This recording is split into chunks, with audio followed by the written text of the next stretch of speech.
money, of course, is merely a technology by which we transport value over time and space. And without it, our species would have to consume in the present everything that it produces. Most species do. They have to eat what they kill right away, lest it be stolen or spoiled.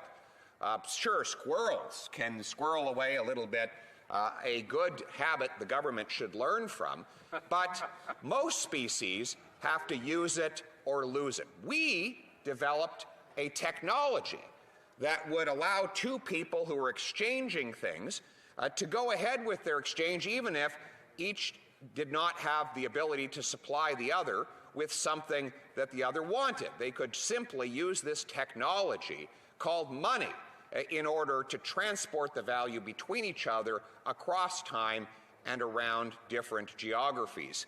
And so over time, money has taken many forms. In one South Pacific island, it was just a ledger carved on scarce limestone. In some places, it's been beads or seashells. In prisons, they use cigarettes. In school, they used to use candy when I was a kid. Throughout history, it became metal, some precious, some brute. We had gold, we had silver, we had copper. Many different means of translating value across space and time have been used, but politicians have found it a nuisance to pay their bills using money with integrity, because back in 1215, poor old King John was forced by the barons and the commoners to sign this nuisance of a document called the Magna Carta, the Great Charter. And in that document was inscribed the principle that the crown could not tax what the people had not approved. And that principle is still in place here in this parliament today. Government can't spend what we don't vote on 800 years later. And you look around and see the beautiful green here. You know where that comes from, of course. It's because that was the color of the fields in which King John was made low. And that green should remind everyone that the people in the fields who are actually doing the work, they're the ones that produce the money that we spend around here. That might have been a better answer in the committee than a government's broader macroeconomic framework, Mr. Speaker. But I digress. But you see what happened after King John was prevented from going on taxing what people had not approved. He was forced to go back to the commoners to get their permission to take their money. He and his successors would become increasingly creative in sourcing the cash that they acquired. Years later, King Henry VIII, who is more famous for clipping off the heads of his subjects, decided that he could get his hands on money by clipping coins. He and his regime would clip off the edge of the coin, and that way they could melt those edges down and make more coins. And back then, it was hard to make coins because it was the British pound, which was a pound of silver. And by clipping off a piece, you could melt it down and create more coins, and John could inflate the value of currency in his hands, thereby deflating the value of the wages that his peasant class earned. He got even more creative later on, and this is how he got his famous nickname. He would actually have his minters melt down the British pound, and he would re-mint it with just a tiny coat of silver around the outside of a copper coin. So people would think they were getting a silver coin. Meanwhile, on the inside, what they actually got was copper. The problem is, being the egomaniac that he was, facing outward from the coin, he didn't want a profile shot. His face was on the coin, and it stared everyone in the eye when they looked at that coin. But his nose protruded the farthest out, and when it was in people's pockets, it would rub against the inside of the pocket, and the silver would scrape off the tip of his nose, meaning that you have a silver coin with a red nose, and thus he got the nickname Old Copper Nose. And every time someone saw that red copper nose, they knew the king had stolen the real value of their money. Throughout time, other politicians have found other creative ways. The dictator Dionysius, who was a Greek dictator in Syracuse, he actually took all the coins, the 1 drachma coins, and he stamped them with a 2. So all of a sudden he had twice as much money. Now I hesitate to tell that story in this House because I worry that this Prime Minister might think that he could do the same. You know, if you run out of money,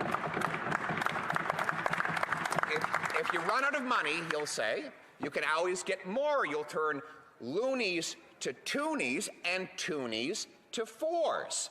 That might be the next creative idea by which government could get its hands on money. And throughout the 20th century, we saw this same tactic of cash creation in, of course, with the most famous example was in the early 1920s in Germany. They had created so many new units of account that inflation ran rapid out of control. You needed to have a wheelbarrow full of cash in order to buy a loaf of bread. And if you got to the bar to try and drink away your inflationary blues, you ordered all your beer at the beginning of the night because as the minutes went on, it became more expensive. And of course, we in this part of the world have not been immune to this inflationary disease ourselves.